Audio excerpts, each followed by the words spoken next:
I'm Peter McCulloch, and I'm a lay canon here at St. Paul's Cathedral, and it is my distinct honour and pleasure, a privilege indeed, on behalf of the Dean and Chapter and of the organiser of these events, Elizabeth Foy, to welcome you to this session of St. Paul's Forum and to introduce today's speaker. Now, for me, serving as a lay canon here at St. Paul's has an untold number of privileges and honours, but none has meant more to me over the last 2.5 years than my friendship with today's speaker. Mark Oakley is, at present, our Canon Chancellor here at St. Paul's. He has had a distinguished career in the Church of England, the extent of which is hardly measurable against his evident youth. He began his ordained ministry as an Episcopal chaplain, served in 2 parishes as priest in the West End of London. His talents then took him across the North Sea to serve as an archdeacon in Northern Europe, and then returning to St. Paul's first as Canon Treasurer and since January as our Canon Chancellor. Mark is undoubtedly one of the finest preachers in the Church of England of our age. He is also a priest who commands an amazing gift for the written as well as the spoken word, and that is known and loved in no better form than in his modern spiritual classic, The Collage of God, which appeared in 2001. That book has given Mark that most coveted of writerly accolades, a second edition, with a new preface, which we celebrate today, as Mark comes to speak to us for about 30 to 40 minutes about the Collage of God, after which I will invite your questions to initiate about 20 minutes of discussion. So we welcome Canon Mark Oakley.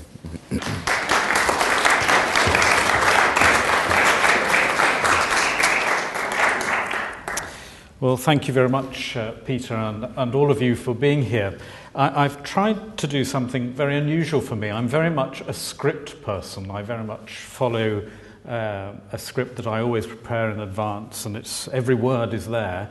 And today, I haven't done that at all. In fact, I haven't got any script. I've got 5 headings down here, and I don't know who to feel more sorry for, you or me. But there's a reason for that. It wasn't laziness, partly, but it wasn't laziness. I wanted to see what came out, really, because it's moderately safe space, and let's just see what happens. And I want to tell you how this book came about and why I wrote it, what I hope to say in it, and what I think of it 12 years later.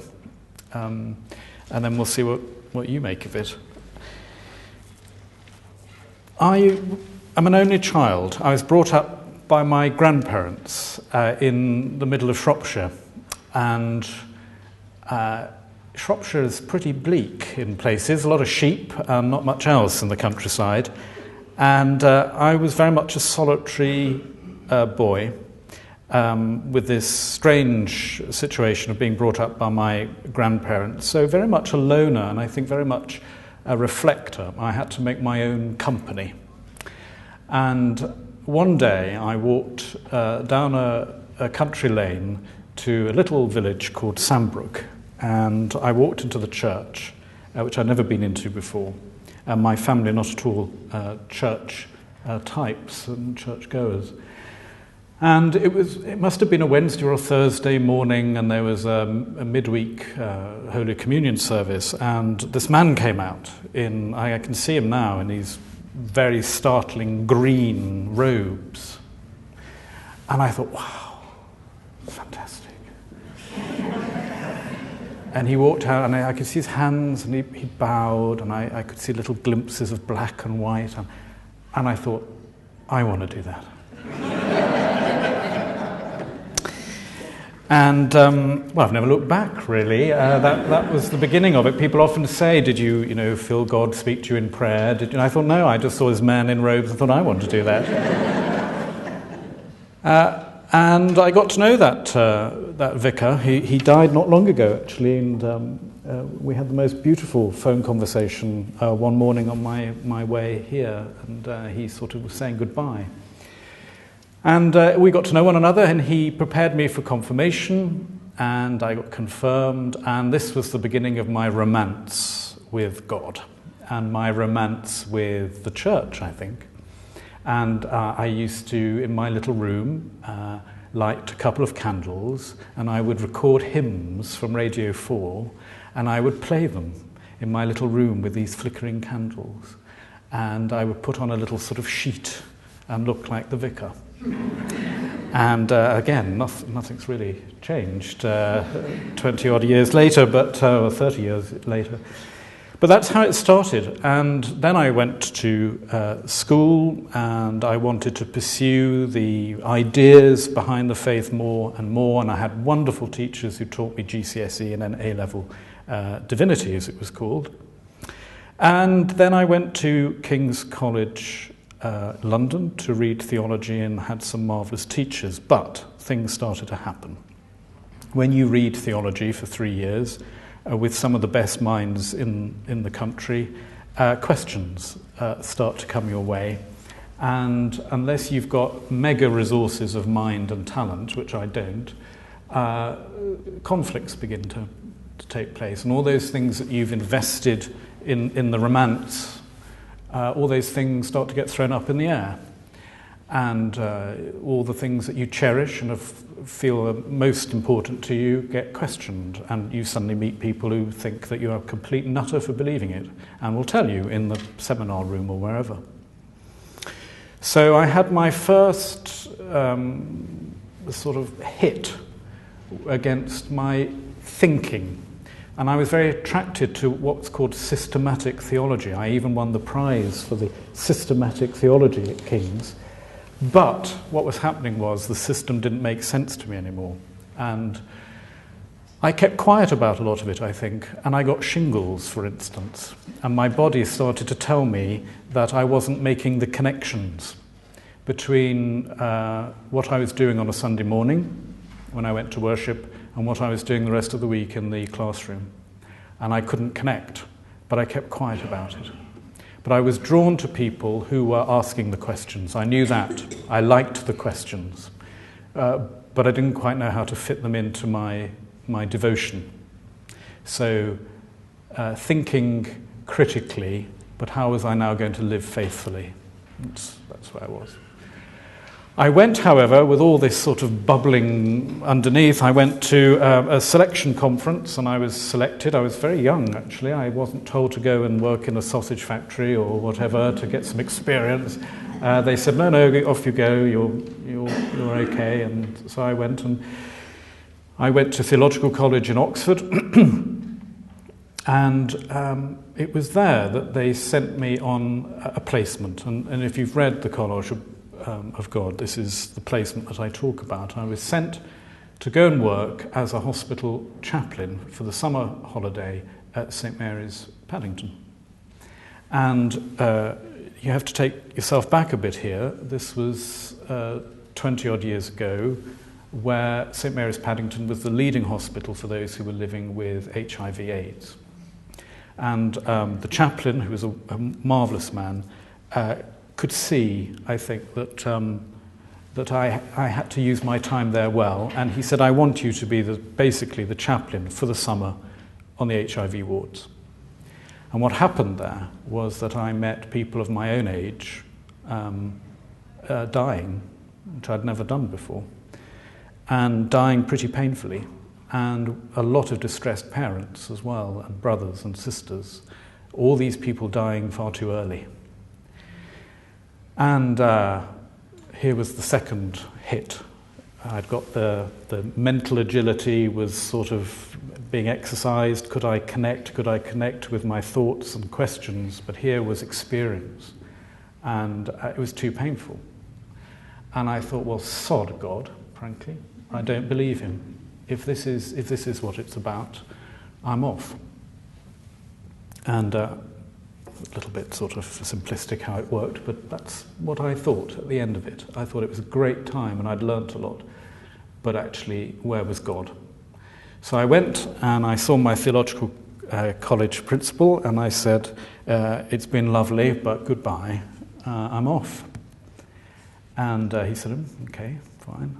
And I went off to stay with a friend who was training to be a doctor in India. And I spent 6 weeks travelling around India, and that was where I had the space to start trying to sift all the questions and the hurt and the bewilderment, the riddles of all this. And India's a great place to do it because A, it doesn't feel like anywhere I'd ever been before, and I would sit on buses with chickens on my lap and spices, and it just was a completely different place. I was a stranger in every possible way. And yet, of course, it's so rich and beautiful and varied and magical. And I suddenly realized, how can I pretend that I would ever begin to understand God's mind when I'm only just beginning to understand a bit about my own mind? And perhaps God's just pretty big. And perhaps the church hasn't got a monopoly on truth. And I know this all sounds so obvious and so simplistic, but when you go through it for the first time, it's all very real and painful. And I really felt the contours in me were being pushed. And I went very sheepishly back to my theological college principal, knocked on his door, and I said, "Hello, remember me?" And he said, he was very, very generous, and he said, "Tell me what's happened," and I did. And he said, "Well, there's room in this ark for you if you want to come in." And so I started again. But something had changed in me, there's no doubt about that at all. And I came across a poem at that time by a Norwegian called Olaf Hauge. And as soon as I read it, I wrote it down, and I keep little commonplace books like that one there. I don't know why I brought that in. I think it's security. It's like my teddy bear. I won't actually read anything from it. I just feel better because it's there. And this poem by Hauge really sort of said to me where I was at this point in my life, and I've brought it with me. He just wrote, and I won't do it in Norwegian because I can't, but the translation is, "Don't give me the whole truth. Don't give me the sea for my thirst. Don't give the sky when I ask for light. But give me a glint, a dewy wisp, a mote, like the birds bear water drops from their bathing, and the wind a grain of sand." With those slightly lower expectations, I went back to theological college and was very fortunate to finish my training, and I ended up working in St John's Wood as a curate there, working for a fantastic priest. And it was during my time at St John's Wood that I felt I had to start explaining to some friends just what I was doing, being ordained. I was ordained here in St Paul's. And I'd shared, of course, a lot of this trouble, this tempest of soul. Was he going to be ordained? Wasn't he going to be? Does he believe in God? Doesn't all that? And I felt I really have to put some of this down to help people understand where I am, because they've spent a lot of their time and energy listening to me go on and on. I owe it to them. And so I started to jot a few things down on pages of A4, which I photocopied. And I sent out to them. And that was how the Collage of God started. And a couple of them said, you ought to send this to more people, you ought to approach a publisher and so on, and that's how it took off. When I started to sit down and think, well, what do I want to say? I suppose I wanted to say that the systems which I had placed so much confidence in, for me, didn't add up anymore. That I don't think you can be systematic about God. So what am I being then? And the only model that struck me, and still does actually, I'm still quite proud of the title of the book, although I change a lot in it now, the idea that instead of a system, like a sort of jigsaw that you can put together about God and the world and you and how everything nicely fits together, my experience is that ain't so. But a collage where you slowly, over time, piece together fragments and pieces things people have said, things you've read, things you've loved, things you've lost, the darkness, the light. You piece them slowly together. They don't fit very well all the time, but sometimes you can step back and you can see an integrity to it. You can't explain it to everybody. It's your collage, although you can share a lot of things about it. But that's how I now see my faith, is that it's this collage. And because it's a collage, there's no closure, there's no rounding off, there's no full stop. The collage is actually never completed. So for me, it's an open-ended way of thinking about faith. So I sat down and I tried to think about this collage, and I came across a quotation by Erica Wagner from the Times, and she wrote, "We are made like quilts, over time and with many hands, drawn together into what we are, and not knowing which stitch it is that makes us whole, which stitch, if removed, would unravel the entire fabric." So I thought to myself, well, what are the main, if you like, materials that I would want on my collage? And I thought that they were hiddenness, this God who hides, this God who disappears, who causes a lot of pain by disappearing. But then there's the discovery. There are those epiphany moments in life, the click times where you think, the moments where you don't quite believe your unbelief. What do I do about those? So there's the hiddenness, there's the discovery, and then there's poetry. And for me, this was a very key part of the collage, because poetry for me is the language of faith. Let me just tell you then a little bit about those three areas. Hiddenness. I came across a quotation by the medieval mystic Eckhart, who said, God really is just like a person who's hiding in the dark, and occasionally he coughs and gives himself away. And I feel as if I'm, the romance has gone, by the way. I feel I'm in a relationship now with God. The honeymoon's over, and sometimes we just have to sit together because that's all we can really do. But he coughs occasionally, and I know he's still there. But a lot of the time, it's pretty silent. But this is a relationship, and the hiddenness for me is painful. There are times where it's almost overbearing, and what happens then is I switch very quickly from being a person of reverence to being quite a person of rebellion. And I can really sometimes think, let's say at Matins, never at St. Paul's Cathedral, of course, but what am I doing here? I mean, it's that sort of rebellion. I want out. This is stifling. I can't breathe. Help! And then there's the rebellion that comes in me.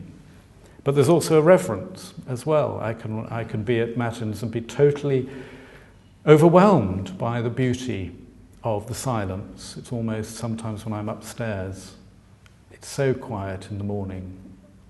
It's almost as if I'm trying to hear what God is thinking. So reverence and rebellion, devotion and dereliction is the other way of putting it, I suppose. Times where you feel pretty derelict, but also drawn to devotion. And I've gone in and out of that, and I think I've now just trying to come to terms with it. That's how it's always going to be. I don't think I'll ever come down on one or the other. I think it's just going to be like that. And I better get used to it. The other thing about discovery for me is that it's this ongoingness. I've used it in a sermon here. For me, faith is about the painful process sometimes of changing a hard full stop in your life into a comma. We've all got hard little full stops. And they're comforting sometimes, your full stops, because you think, finished, done. Actually, if you read the Gospels, it seems to me that Jesus was always seeing people's full stops and saying, can we change that? Can we make it a comma? Because there's more to come yet, there's more to do, there's more to learn. And therefore the answers are not always what I want. It's the questions and the promptings and the pushings. And so the discovery for me is not always, here's the truth, thank you very much. It's more about, here's a question, what you're going to do with it. And I was telling Elizabeth Foy the other day about a wonderful Hasidic story I came across last week. And in this Hasidic story, there's a man who's tortured by doubt. And he travels a great distance hoping to ask a famous teacher his one question. And at first, the teacher's disciples won't allow this man to get anywhere near to the great rabbi. But the man is persistent. So he slips in, he gets through a window, and he sees the rabbi, and he goes up to him and he says, "Venerable rabbi, forgive me for disturbing you. But I've travelled many weeks and over many days for the chance to ask you a question that's troubled me all my adult life." And the rabbi say, what is your question? And the man says, "What is the essence of truth?" And the rabbi looks at him for a moment, and he gets off his chair and he slaps the man on the cheek. And then he goes back to his chair and picks up his book and ignores him. Well, pretty shocked and hacked off, the man thinks, well, that's charming. And he goes out the rabbi's house and he goes across the road to the pub and he complains to everybody there about his mistreatment.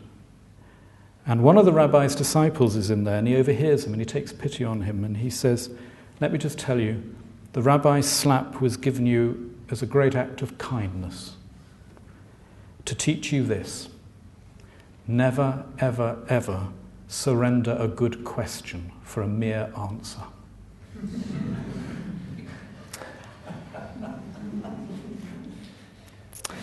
That's the sort of discovery I think I'm talking about. Finally, poetry. I'm writing a sort of follow-up at the moment to the Collage of God, which hopefully will be out later this year, which is about believing in poetry, because that's become the biggest piece of the collage for me as the years have gone on. For me, a good poem is like throwing a stone into a pond, and there's a sort of splash of words, and then the ripples of meaning set out, and they're heading towards your shore over time, and you gently bob with these ripples of meaning. And poetry for me is the way in which faith tries to express itself. The problem is we have so much poetry, and I believe every person of faith really is a poet in residence. But the problem is we're made to think literalistically. So we have a problem. We hear poetry and we feel guilty because we can't believe it literally. But if I said to you now, "Here is the news," you'd all start listening in a particular way. You'd sit up, the news. But if I said to you, "Once upon a time," you'd start listening differently. There are different ways that human beings can tune in to truth, and I just now believe that the truths of faith are so important you can't be literalistic about them. You have to be poetic. And to go upstairs like we did this morning, all that's going on there is poetry in motion. All the time, everything is poetry in motion. But I bet that so many people are sitting there with their literalistic minds and struggling with it. And for me, therefore, I think everything that I do and preach and say ought to be trying to relax people into the poetry of Christian living.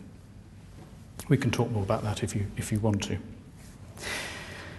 Then, if those are the three big materials on my collage, I try to think about what are the things that come into play as I compose this? How do these materials take shape? And for me, they were truthfulness. And I sometimes say that clergy particularly are, they love talking about truth, preaching about truth. They're not very good at honesty. And one of the things I'd learned is that if you learn, and this is from a Danish theologian called Holberg, he said, if you learn theology before you learn how to be a human being, you'll probably never learn how to be a human being. You've got to learn to be honest.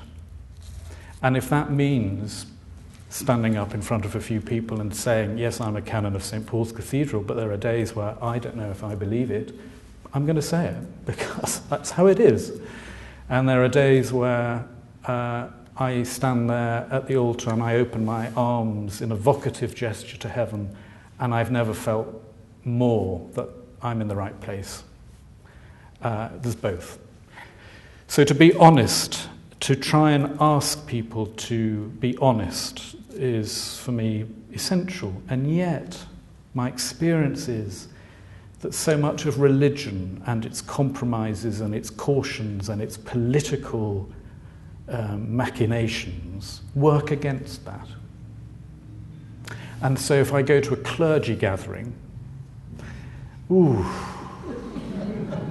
the Bishop of London puts it beautifully. He says, yes, but in a congress of masseurs, no one ever wants to turn their back. But I think quite often we're sitting there thinking that everybody else is doing it better. The clergy all think secretly there are more people going to so-and-so's church. Quite often people think that they're probably better believing. They don't have so many questions and doubts and so on. And it's rather difficult to talk about it, so we don't. And instead we just talk about how you're going to vote at the next synod on, the length of phylacteries and fringes. Much easier to do that. But each time you do that, you're taking a step away from the heart of what we're trying to talk about, which is the heartland of being alive and the spiritual adventure of being a human being. So truthfulness, praying. I don't know what praying is. I just sense it's important. I don't know what's going on. I just know that the images that Rowan Williams has put our way of trying to sit in the sunlight, where you, like a plant, you sort of slowly turn towards the warmth. The image of St. Kevin, the Irish saint who was praying with his arms, his hands open, and it said he prayed like that for so long that a blackbird came and nested and laid its eggs in his hands. That idea that there's something nurturing and creative about this relationship we call prayer. These images for me are important because they resonate somewhere, but I can't quite make sense of what I'm doing logically. And that's okay. That's okay. We keep doing it because it makes sense. All the most important things in life are ritualized. If you love somebody, you kiss them. If you think they're great, you shake their hand. With God, you pray. And that's important. And then there's the other way of the sort of part of the composition is service. This idea that, the human self actually isn't most itself when it's being selfish. And that somehow, not only do we have to pray, but we have to sort of practice what we pray for. We have to become part of the answer. We have to try and serve people, not their wants. We're not sort of doormats, Christian doormats, just for everybody to walk over. We're not there to serve people's wants, but we are there to try and serve their need in each other. And I use the story, and I think, Peter, you watched this the other day, of Babette's Feast, the beautiful film that was made out of the Danish story. The idea of Babette being very much the Christ figure who prepares this wonderful banquet where everybody, all their protective layers drop away in order to share this meal that she prepares. out of her own funds, and she spends it all, and she has nothing left at the end, but she's completed her art and love. Very much for me a Christ figure. I look at the idea of service through the Babette story. And then finally, I talked about laughing, because I do believe one of the great Anglican contributions to Christianity is irony. And there's a lot of irony in Anglican vestries. And this is good. This is good. This means that you prick a few balloons. It's very easy to get folie de grandeur, particularly when you've got lots of grand diamante numbers to put on and waltz around in.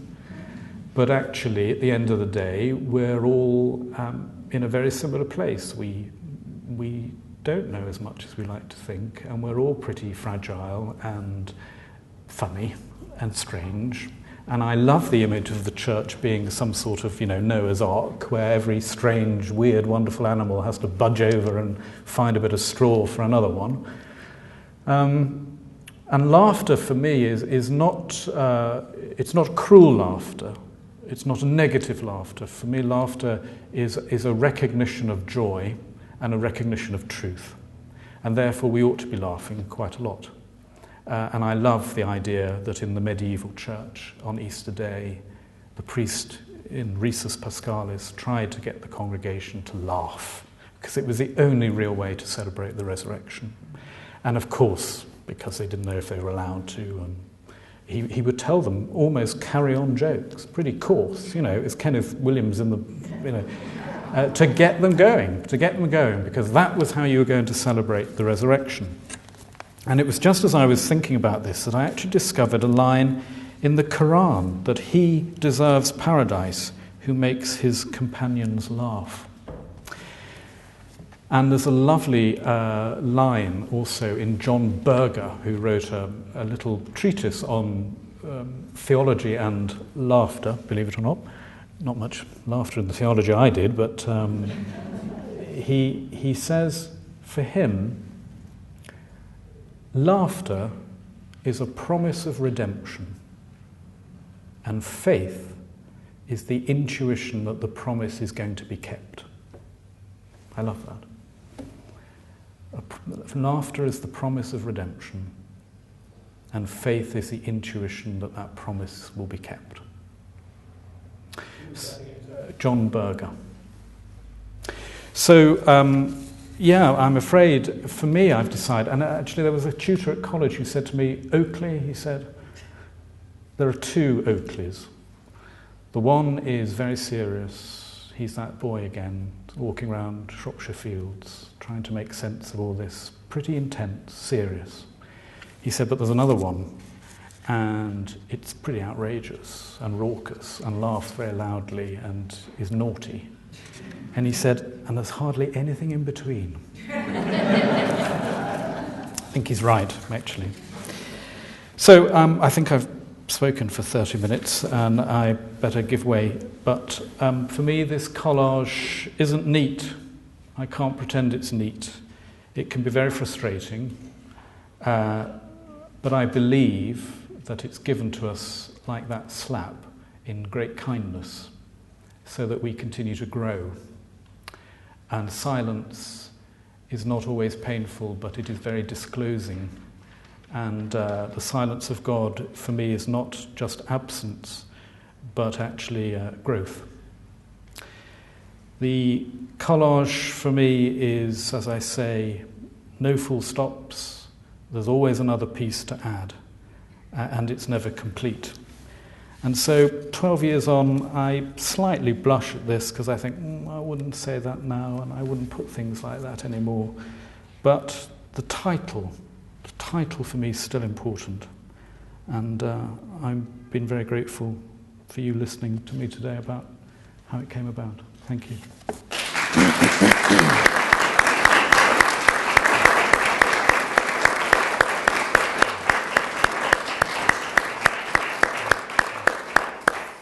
Thank you very much, Mark. And I think you've given us at least a taste of both of the Mark Oakleys that we love.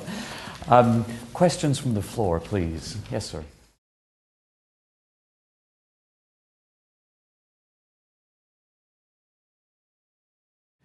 Well, for me, in a way, the Trinity is a wonderful collage of God.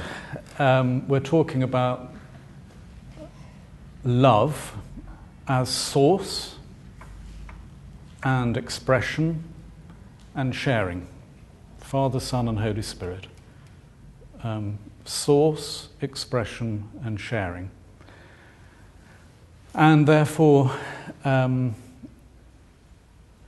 anything that starts to try and dissect the Trinity and get very systematic about how this person's relating to that, all that goes straight over me. It leaves me cold. I remember John Donne, I think, doesn't he, who said, it's bones to philosophy, but milk to faith.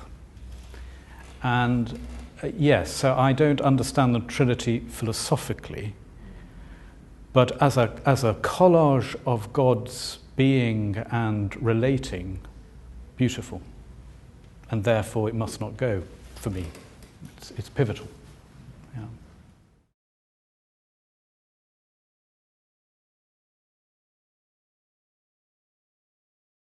Did everybody hear that?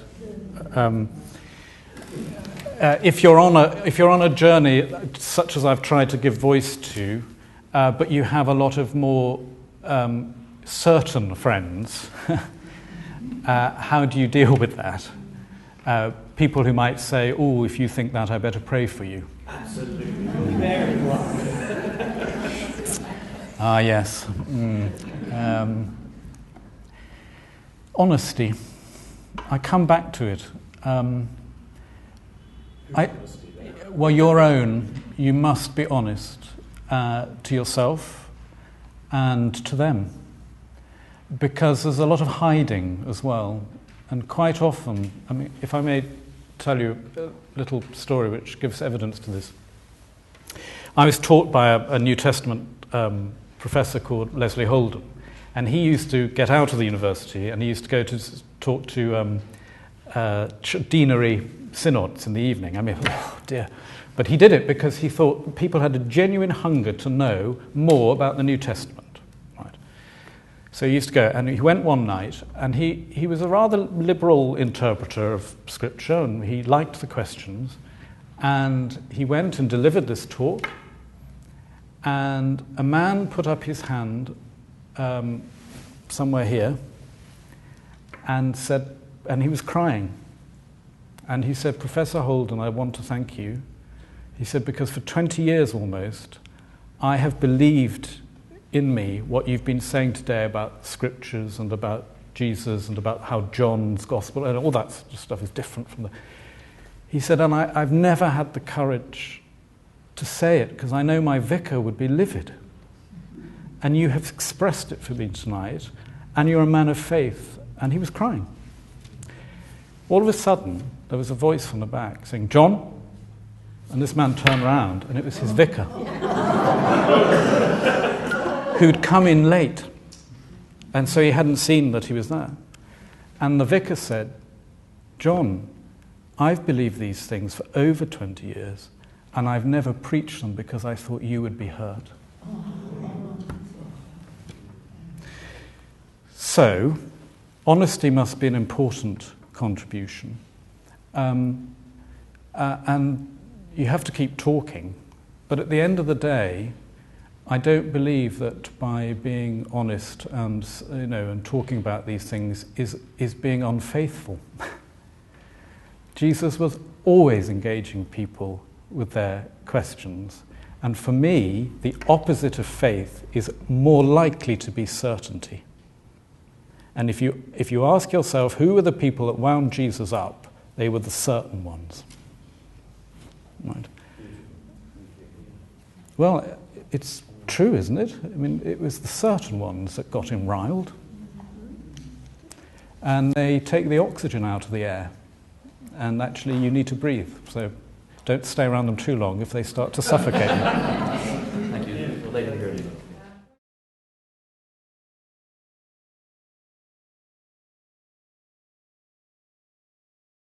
My grandmother ended up being confirmed 3 years later. And they're still alive, 91 and 93, still in their own home.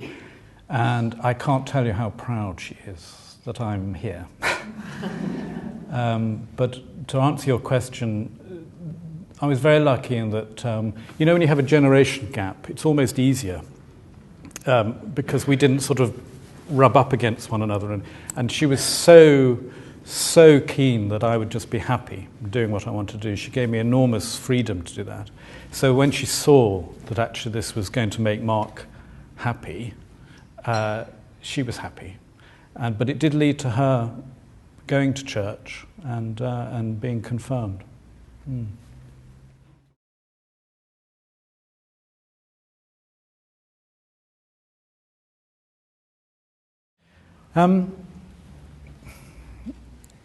I think I realised that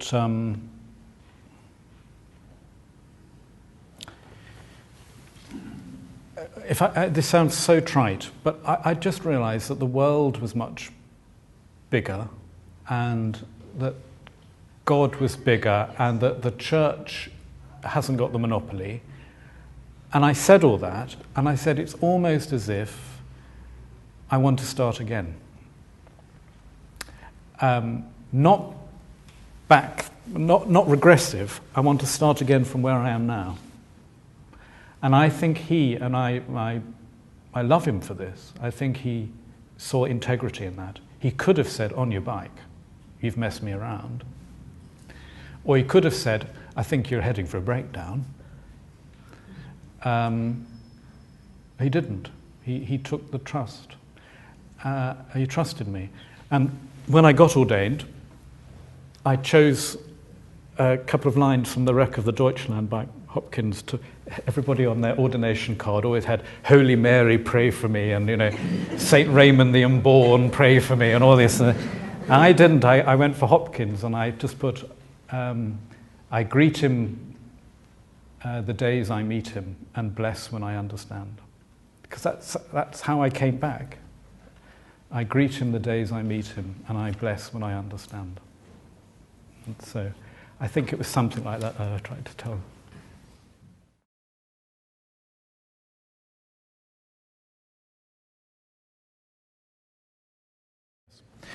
I think certainty there are two ways you could talk about certainty. The first is certain about the facts. So, your information. I'm right, and I'm certain about all this. That's one sort of certainty. I don't believe faith is that. And as I've just said, I think Jesus was very suspicious of people who believed that they were being faithful by having that mentality. There is another sort of certainty that we could rename, and we could call it trust. So I'm certain of my relationship with God. Even though I don't know information, I believe that this trust is not information, it's formation. It's helping me be. That certainty, I think, is faith, but I don't like the word, so I would call it trust. Okay? The certainty of, yes, I know this is A, B, C, D, E. Don't like that, because I just don't think that's the case. You can't pretend that the human mind has got into the mind of God and knows everything. But there is this trust resting in that, and that's, I think, where we begin and where we end. And that's why I believe it's about relationship rather than about self-congratulation that I'm right. Does that help? Do you see this? It's just different words there, but...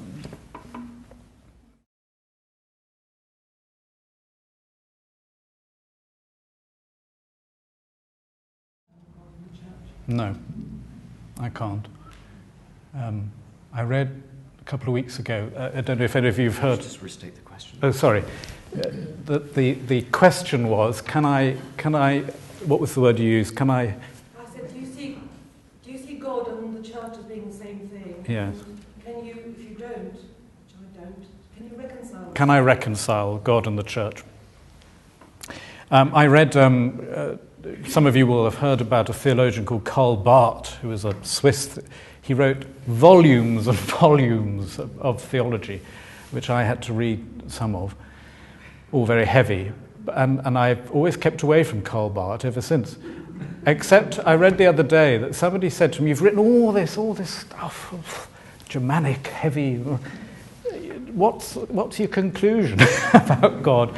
And he said, I read the Bible. He said, "God hates religion."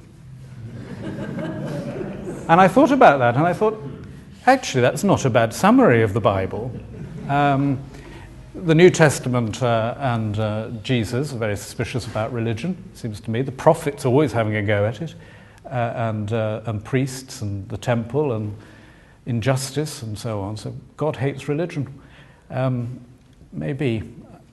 Can I reconcile the two? No, I can't always. And I think sometimes the church has actively worked against what I would believe to be the things of God. And I can feel that at the moment, if I'm honest. I think there are... Makes your position as a man of the cloth a difficult one sometimes. Yes, it does, but maybe an important one.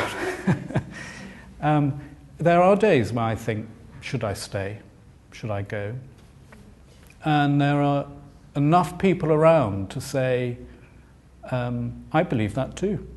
So let's stick around and see what happens. If I may say so, it's so rare to meet a priest who will be so honest and open, and you must not go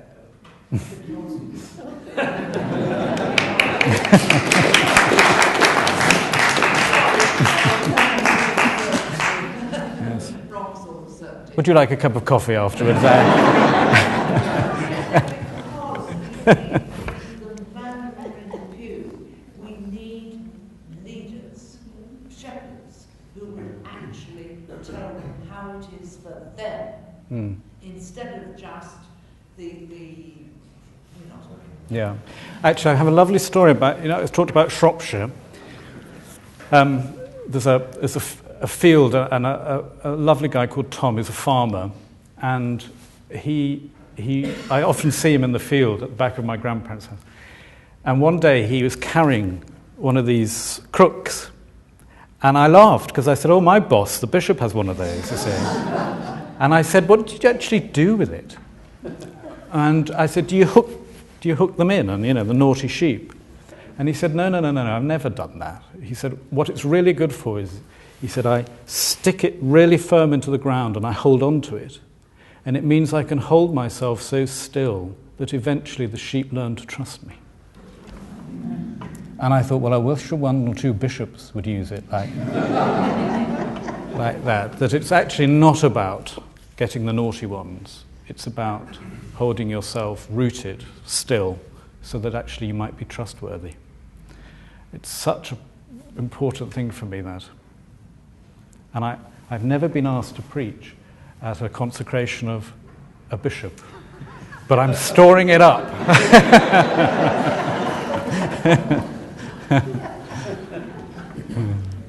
We have time for a few more questions.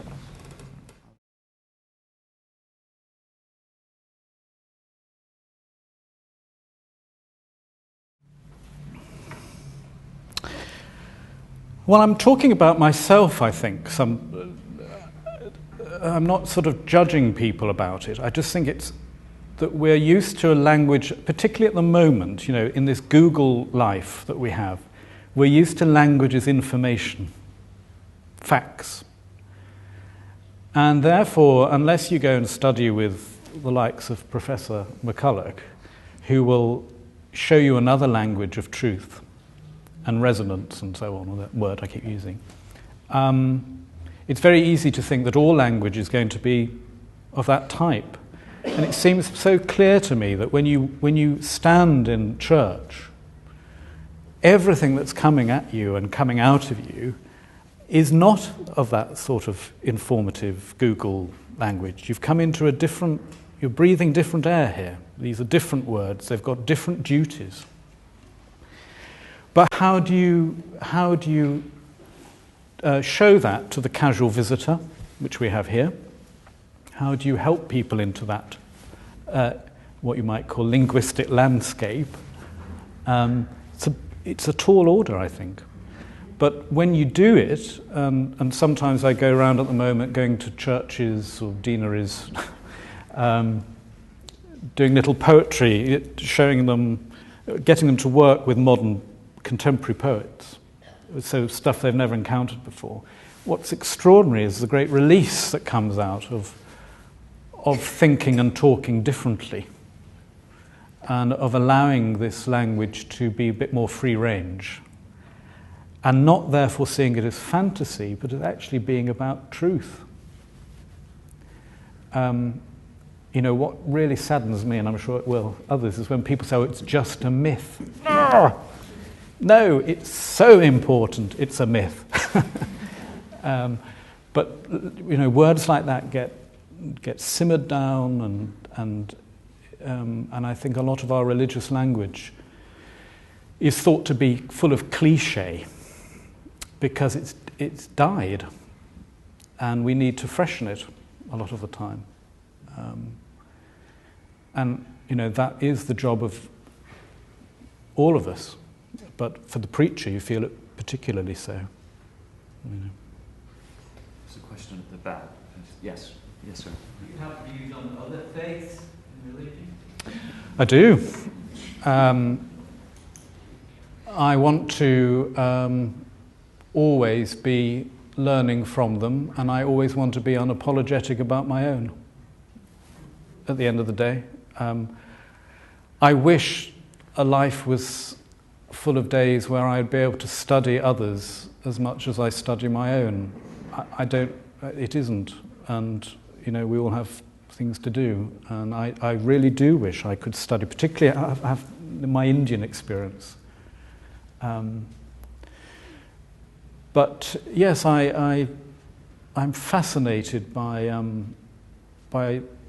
things like Sufi Islam, by a lot of the Jewish, Hasidic story. I think is wonderful. I love a lot of the Jewish exploration of God. And I love, of course, the Jewish taking on of God as well. You know, come on, let's have this out. Where in Anglican circles we're far too polite with God sometimes.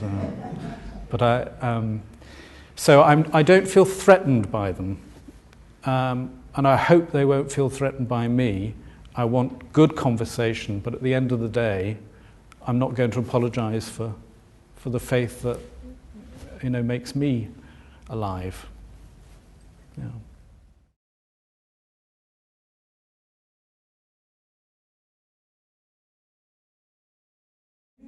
No, I see. Yes. It's a two-part saga, so you know.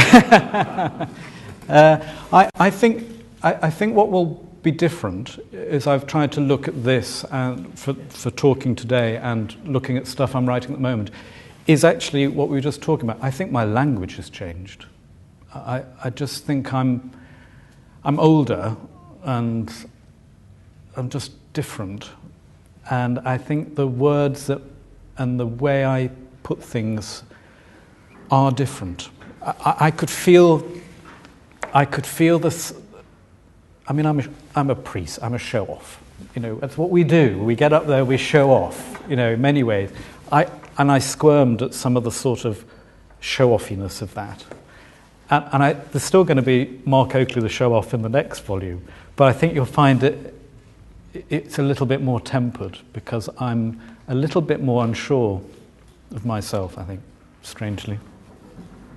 So you'll have to tell me how it relates. I'm looking nervously at Elizabeth Foy, who's given me such an exact timetable. I'm nervous about it. But perhaps that last question is an opportune moment for me to say that Mark will be signing copies of the books after we close. Also to invite you to attend the next meeting of the Sunday Forum, which will be in April, after the Passiontide and Easter break, when the Reformation theologian Alistair McGrath will be speaking on C.S. Lewis, and that's on the 7th of April. And of course there's the St. Paul's Bookshop just behind us. I resisted the temptation of the chair's privilege of a question, but I can't resist the sincerest possible thanks, very personally, not least because, like the gentleman in the front, I live around a lot of people who want their faith to be much more exact. I grew up in a tradition that was exceedingly doctrinaire. And Mark's book has been refreshing to me, inspiring to me. And it's an approach that is brave, I think, and can be easily parodied as easy or loose or liberal. But I think what I heard coming through so beautifully today was in fact the discipline and the rigor that comes with these demands of truth. So please join me in the sincerest possible thanks to Mark Oakley.